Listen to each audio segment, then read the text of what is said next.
pas, frères, que vous soyez dans l'ignorance au sujet de ceux qui dorment, afin que vous ne vous affligiez pas comme les autres, qui n'ont point d'espérance.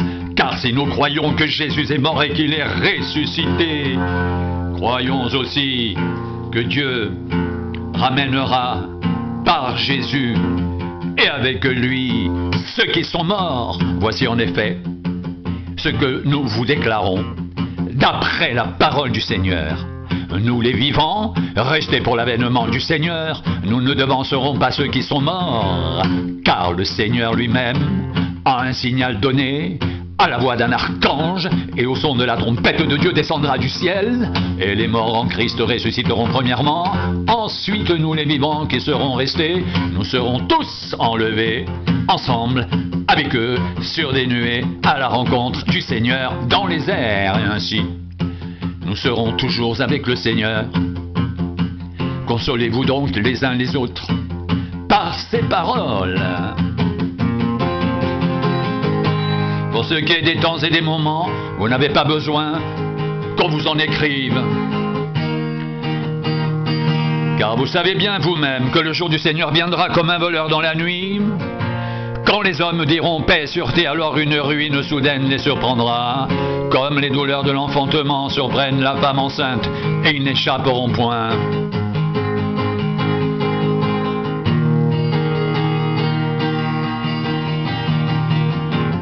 Mais vous, frères, vous n'êtes pas dans les ténèbres pour que ce jour vous surprenne comme un voleur. Vous êtes tous des enfants de la lumière et des enfants du jour. Nous ne sommes point de la nuit ni des ténèbres. Ne dormons donc point comme les autres, mais veillons et soyons sobres. Car ceux qui dorment, dorment la nuit, et ceux qui s'enivrent la nuit.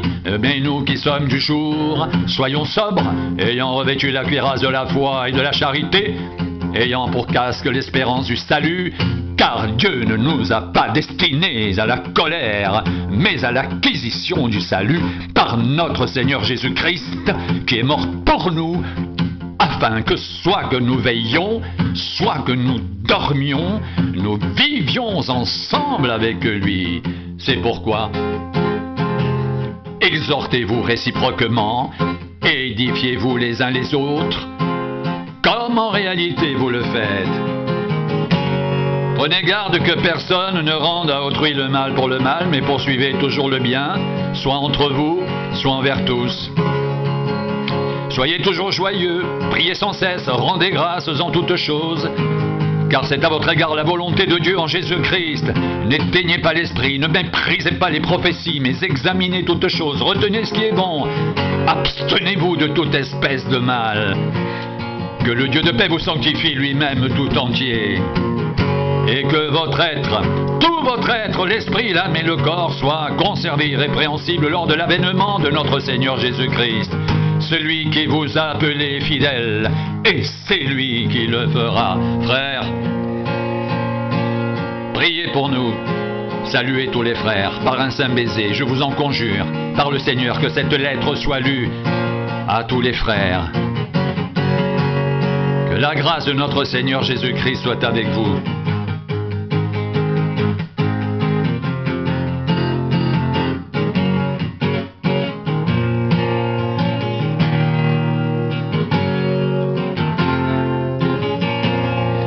Paul, Sylvain et Timothée à l'église des Thessaloniciens, qui est en Dieu notre Père et en Jésus-Christ le Seigneur, que la grâce et la paix vous soient données de la part de Dieu notre Père et du Seigneur Jésus-Christ. Nous devons à votre sujet, frères, rendre continuellement grâces à Dieu comme cela est juste, parce que votre foi fait de grands progrès et que la charité de chacun de vous tous à l'égard des autres augmente de plus en plus.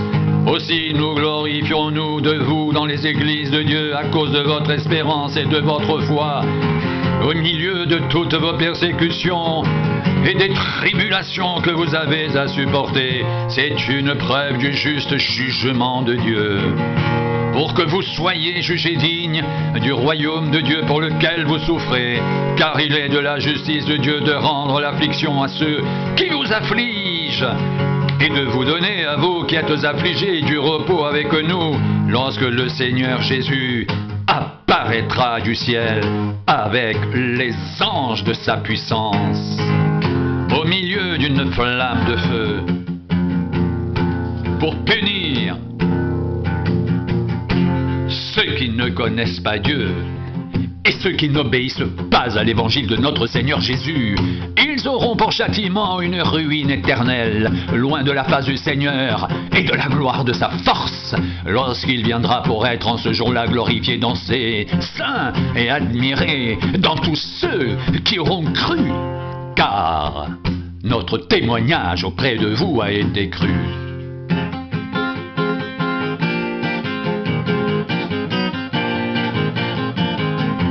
C'est pourquoi aussi, nous prions continuellement pour vous, afin que notre Dieu vous juge digne de la vocation et qu'il accomplisse par sa puissance tous les desseins bienveillants de sa bonté et l'œuvre de votre foi, pour que le nom de notre Seigneur Jésus-Christ soit glorifié en vous et que vous soyez glorifiés en lui, selon la grâce de notre Dieu et du Seigneur Jésus-Christ.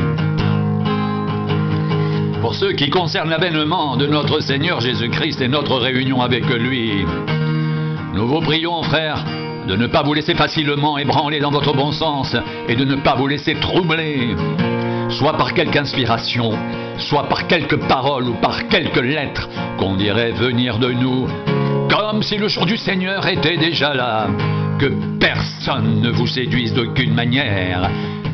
Car il faut que l'apostasie soit arrivée auparavant et qu'on ait vu paraître l'homme du péché, le fils de la perdition, l'adversaire qui s'élève au-dessus de tout ce qu'on appelle Dieu ou de ce qu'on adore, jusqu'à s'asseoir dans le temple de Dieu, se proclamant lui-même Dieu. Ne vous souvenez-vous pas que je vous disais ces choses lorsque j'étais encore chez vous? Et maintenant vous savez ce qui le retient, afin qu'il ne paraisse qu'en son temps, car le mystère de l'iniquité agit déjà. Il faut seulement que celui qui le retient encore ait disparu. Alors paraîtra l'impie, que le Seigneur détruira par le souffle de sa bouche, et qu'il anéantira par l'éclat de son avènement. L'apparition de cet impie se fera par la puissance de Satan, avec toutes sortes de miracles, de signes et de prodiges mensongers, avec toutes les séductions de l'iniquité pour ceux qui périssent parce qu'ils n'ont pas reçu l'amour de la vérité pour être sauvés. Aussi Dieu leur envoie une puissance d'égarement pour qu'ils croient au mensonge, afin que tous ceux qui n'ont pas cru à la vérité, mais qui ont pris plaisir à l'injustice, soient condamnés. Pour nous, frères bien-aimés du Seigneur, nous devons à votre sujet rendre continuellement grâces à Dieu, parce que Dieu vous a choisi dès le commencement pour le salut, par la sanctification de l'Esprit et par la foi en la vérité. C'est à quoi il vous a appelé par notre évangile, pour que vous possédiez la gloire de notre Seigneur Jésus-Christ. Ainsi donc, frères, demeurez fermes et retenez les instructions que vous avez reçues, soit par notre parole, soit par notre lettre. Que notre Seigneur Jésus-Christ lui-même et Dieu notre Père, qui nous a aimés et qui nous a donné par sa grâce une consolation éternelle et une bonne espérance, console vos cœurs et vous affermisse en toute bonne œuvre et en toute bonne parole.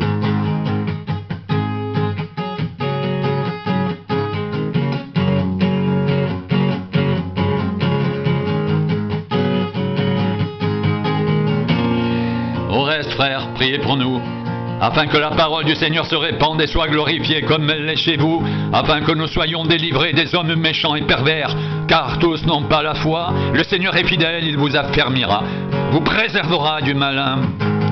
Nous avons à votre égard cette confiance dans le Seigneur, que vous faites et que vous ferez les choses que nous recommanderons, que le Seigneur dirige vos cœurs vers l'amour de Dieu et vers la patience de Christ.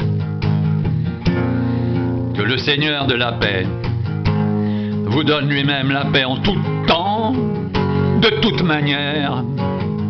Que le Seigneur soit avec vous tous. Je vous salue, moi, Paul, de ma propre main. C'est ma signature dans toutes mes lettres. C'est ainsi que j'écris, Que la grâce de notre Seigneur Jésus-Christ soit avec vous tous.